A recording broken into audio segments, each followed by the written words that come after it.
So I'm Tamsin, I'm the academic lead for a DFID-funded project looking at the links between women, work and violence. So in a nutshell, we're exploring how women earning an income may or may not build their resilience in terms of challenging the forms of violence that they face.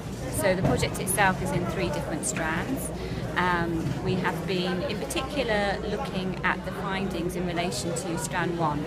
So in strand 1 we have conducted a number of qualitative interviews with women and also some men who are engaged in working in the construction industry in an area of Kathmandu called Monhara, just near the airport. And we went and conducted a field visit there in order to just get some greater sort of visual context to the findings, which in themselves are really very interesting. The second part of that strand has been interviewing women who are working in the dance bars of Tamil, so in the informal entertainment sector.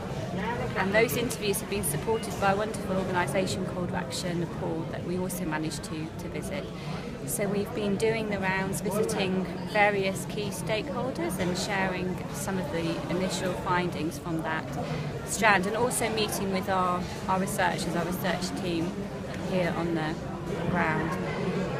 So in terms of the findings that we've been able to share, although the report is still to be finalised, we have found quite clear evidence that there is no link between women earning an income and automatically building resilience to forms of violence.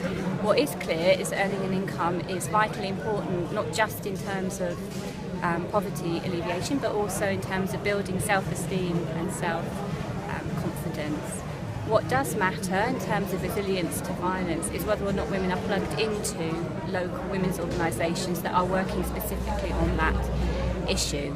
We've also discovered that the role of social mobilisers is really important in terms of operating as a link between the women and organisations.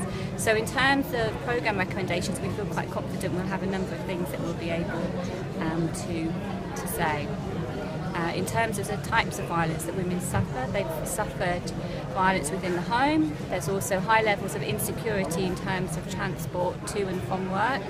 There's evidence of quite widespread sexual harassment while on construction sites.